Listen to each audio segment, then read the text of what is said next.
far as 45 degrees it's getting there already, right? Good morning. Good morning. How are we doing? Well, welcome to Australia. This heat is unbelievable. Well, last night was, no matter what, last night would have been worse, right? Yeah. Have you experienced such a, have you heard of the Australian heat before? Yeah, you know what? I've definitely been here on other hot months before. Definitely over in Perth too. Yeah. There was one trip where I didn't think it could possibly get any hotter. I think it was for that Trans Energy tour a few years ago. Oh yeah. And I think me and Patterson were walking on the streets of Perth, going, "Yeah, we're just boiling at this point. We're just going to go right back to the hotel." Like, we wanted to go shopping, but it sucked all the fun out of it. But this is definitely hot in this run. So there's going to be a cool change. So Melbourne is the type of city where, they say you don't like the weather, wait 10 minutes. Donuts for breakfast. Sounds good. Yep. Is that not normal here that people don't eat? Because in America, donuts are pretty. You don't really have donuts at any other time. I was going to ask breakfast you, thing. is, American. There's quite a lot of misconception about the American culture, and we just think you guys, eat everything, eat whatever you want. Well, that's true too. But there's definitely donuts are kind of stereotyped as the sweet part of breakfast, I guess you could say. That goes with. They would be the kind of, I guess, up against at least in New York, they would be up against bagels for breakfast. Okay. Bagels I love too. So you grew up in New York, right? Yeah. Yeah. And then I don't know if this is the right thing to say. You kind of broke out in the 2000s. Yeah. Era. Totally right. Yeah. 2004. So, I guess you're not like I wouldn't say you're new, but newer than some of the older guys. Yeah. And we all have this conception of, the music was so much better. It's a good question. Do you kind of feel, it was better? How much has changed? What's the... Nostalgia is a powerful thing. And I think this is also something that's very, very prevalent in gaming. Especially lately with this is like a good way to draw a parallel here between gaming and music, because I'm also a pretty avid gamer. So all these Nintendo Classic systems that are being released now, the Nintendo Classic, the Super Nintendo Classic, everybody's clawing their way about this Sony PlayStation Classic and getting pissed that the games that they put on are shit. I actually bought that. They are shit. Keep it though, because it just got really well hacked. So we can actually hack it, and it's actually really worth it now. No, you can put it on it. You can put it on it now. Everything, you could change it. Okay. They've even enough hacks that let you put a dual shock on it now. But the point is, you remember games way more fondly, and you remember music from well over a decade ago way more fondly than comes up now. Like when I remember when the announcement for the first Nintendo Classic was when it was announced, and I was like, oh my god, I'm gonna love this. I'm gonna hook it up to my TV. I'm gonna play it every day. I've played it twice. Yeah. So, and it's the games are not as fun as you remember them, and in your nostalgia and your memory has a way of dressing things up so nicely, and you're like, this is going to be the best day of my life. I'm going to have all these games back in my life. And so you think that about your tunes. You think, oh my god, all these classic tracks, I can't wait to play them and hear them again. You'll listen to them one more time and you'll be kind of over it again. I mean, So do you find that with your own music? Yes, absolutely. Okay. Absolutely. I'm over my tracks in a month. So do you think, how the hell was this so big back then? Do you get that kind of thing? I still get that I get that about Lift. Everyone was, oh, please play Lift. It's my favorite track. I'm like, no, don't say that. And then, everyone always asks me, what's my favorite track of mine that I've made? I'm going to say, hopefully one that I haven't made yet. And hopefully it always stays that way. Well, you know what they say, you're only as good as your last track. That's exactly right. That's exactly right. It's actually very true. Or you're less set as a DJ as well. True. So you moved to, was it Germany? Germany first, yeah. So what point did you kind of make that leap in your career? Were you living at home with your parents, or were you... I was jumping from job to job. I mean, after I got out of art school, I was just doing music just as a hobby. I was just making the transition over from doing tracking, with Impulse Tracker 3, over into doing it with Cubase, and just as a hobby. Like I had a Yamaha AN1X as a side synth, and I was trying to figure out how I was going to use this illustration degree that I just got in art school. I'm like, how am I going to That'll be handy this? now. Yeah, right. Yeah, I guess it comes in a little bit handy now, yeah. DJ, you have to be freaking... Yeah, you have to be doing everything. Yeah. So then I was doing everything from drywall for a contractor to pizza delivery to network administration. And so then I got this message from a guy that I had met through trans.nu, I believe, or transaddict.com. Through the Amateur Producers Forums, this guy Beam over in Germany. He's like, "Do you want to move over to Germany and just engineer in my studio pretty much every day?" And I said, "I got nothing else going on. Let's do it." I was engaged at the time, but I canceled that. So yeah, I think it was a good opportunity. Sorry, it was. Well, it worked in your favour. Yeah, totally. So how was it moving over to Germany? Did you do much travelling before then?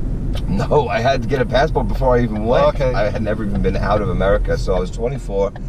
Yeah. And this was wild to me. So even my parents were like, "Okay, we're gonna back this because okay, so that's good. What else are you gonna do?" I'm like, "Yeah, that sounds right."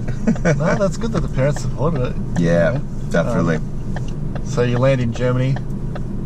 First country that you've ever been to outside America? Was it like, geez, no one speaks English? What the hell? That was a tough part. Well, no, I mean they did all speak English to some level, but it was a trip because I mean, of course, I had taken 6 years of Spanish and my schooling, and that really did very little in Germany. So, yeah, during that time, I only spent 10 months actually in Germany before I had moved to Switzerland after meeting my future wife. Yeah. So I didn't really start learning German until Switzerland. I wasn't really in Germany to learn German. I was just there to do engineering and kind of make my studio work stand up on its own 2 feet. And I think it paid off really well for that, actually. So. Yeah. You reckon being American, you got a big advantage? You haven't had to go through the big O1 visa process that almost every other DJ has to go through. Oh, you mean for that work visa? Oh my God, I'm embarrassed for America that people have to go through that. It's absolutely ridiculous. I reckon it's kind of, hey, if this is what you want, jump through these hoops and then you'll come down.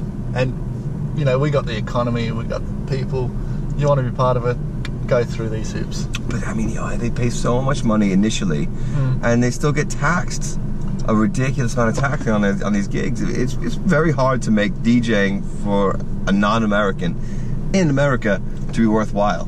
But if you're, I think the good thing about it is you pay, $5,000, whatever it is, but it lasts you 3 years. Yeah. Surely you should be able to make that money back in 3 years. You will, but like I said, there's also because of the withholding tax from America to these artists, it's a 30% withholding tax. So it's a serious shot in the foot. But that's kind of everywhere. Here, I think 30% tax you pay on your wage. Yes. Yeah, that's actually true. But they're a lot more friendly here regarding the withholding tax and itemization for your costs here. So they let that go. They let that count against your withholding here. Yeah. Where in America they just they tax. So say for example in California they do the state and the federal tax. Yeah. Bam, on the artist's gross. So there's not even a negotiation. So 37% off the gross, which just makes it very hard for the artists to recoup this amount. 37% more in your fees. What? That's what. Yeah, everybody you can think that. When the promoter sees that amount, they're like, "Ha ha, you're funny." Plus tax. Yeah, they might go for it.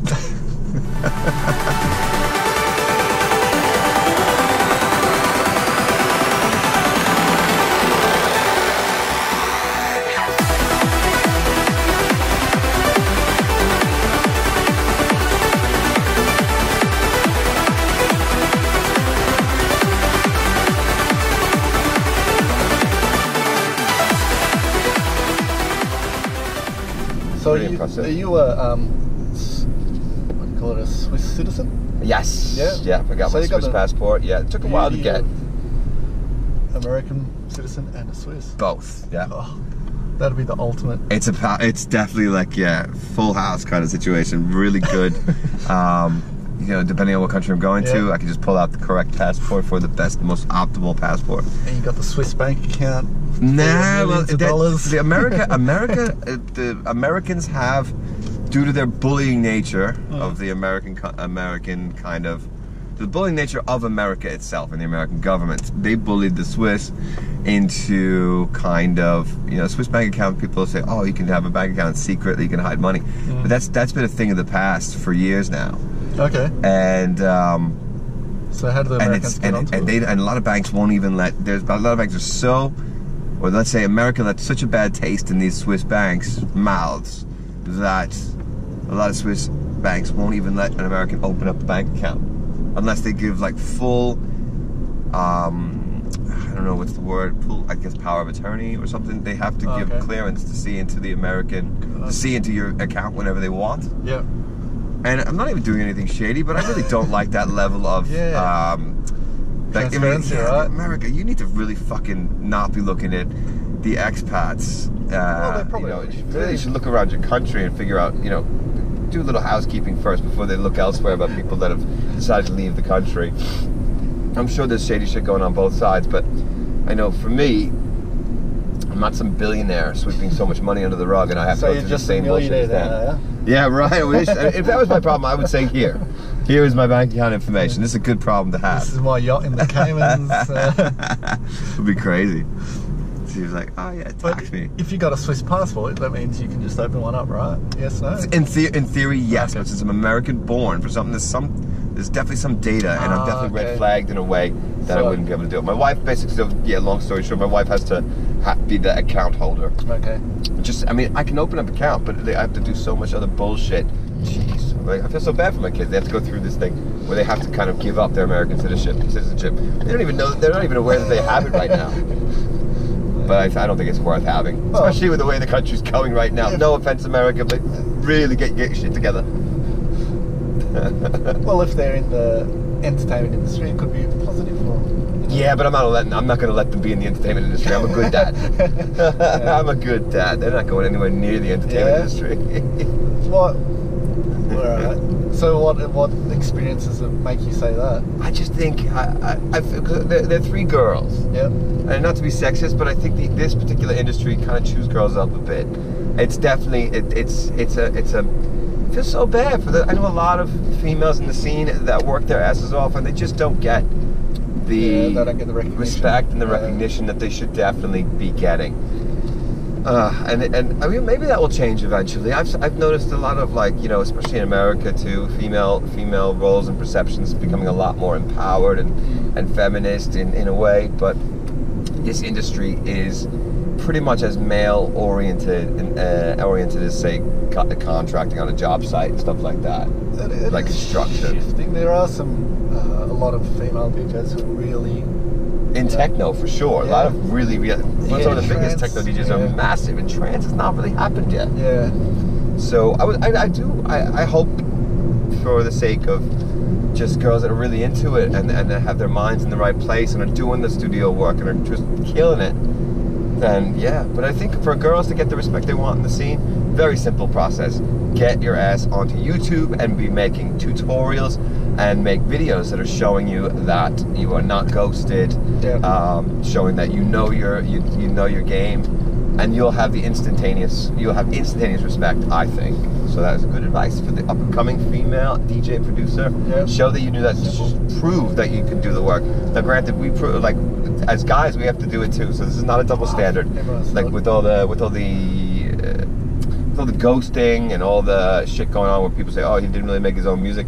I think as guys too, we also have to prove that we know what we're talking about and we're not ghosted as well. So don't feel singled out under a double standard that you have to do this. Because that's the way to say it. But are you looking to have another outlet outside of music, or combining music with visual, as we were saying, you know? No, not in terms, you know. Not in terms of, I mean, I've always said, like, I maybe want to get into teaching, and I do teaching on the side a little bit. Like kind of one-to-one Skype tutorials, and I've done quite a few classroom environment seminars as well. I'm doing one in Brighton, actually, for the Brighton Music Conference in April upcoming. I love that. I love those kind of classroom environments. I guess if I looked for another avenue of a career, I think it would be the teaching. Yeah. But I've never been a scheduling person, so for me, these Skype things were like, okay, on Tuesday at 9 to 11, I have to do a tutorial for somebody. I have such a problem holding a schedule down. It's like I live such a chaotic life, and that's just kind of what works for me. and I tried my best to lessen the chaos, but lessening the chaos just kind of stresses me out. So do you get the gigs on time if you're struggling to, you know? The gigs are easier because there's always somebody at all the weekends and all the shows. There's always somebody holding your hand along the way. Come on, Sean, it's time to go. All right. So that's easy. But when you're left to your own devices, that's when the shit goes down. So you're a creature of comfort. You're like, it's on Netflix tonight. I'm not. You know, the Netflix stuff I do, I'm pretty good. I have a system. Like, you know, if it's middle of the day, I'm working. Like, I kind of in the studio, I work kind of normal office hours. So I'm usually in the studio from either 8 or 9 until 6. Rarely after 6. And if you're calling me with work-related stuff, and I know it's going to be work-related, I won't even answer the phone. It drives people crazy because a lot of other producers are night owls, and their session begins at 6 and goes until 2 in the morning. So it's like James Diamond, for example. He's such a late night owl, so I'll always send him a couple messages in the morning on Skype, and I won't hear back from him until 5 p.m. or so. And I'm like, see you later, bro. I'm not getting into this right now. I can't. I'm getting out of here. There's a lot of people who will say they actually find themselves more creative at 3 a.m. I know. I don't get that. But then again, when I say I'm really a morning person, actually, like, there are many mornings. I'll be doing it probably for a week and a half when I get back from Australia here, because you get jet lagged, and then you start waking up at 4 a.m. and 3:30 a.m. And now I just go down like, fuck it. I'll go downstairs, I'll work, and I love it. I feel very, very, very creative between the hours of, say, 3:30 to 6 in the morning. So do you kind of set it as if it's your day job? It's like, all right, 9 to 5. 100%. Okay, so you're quite what's the word?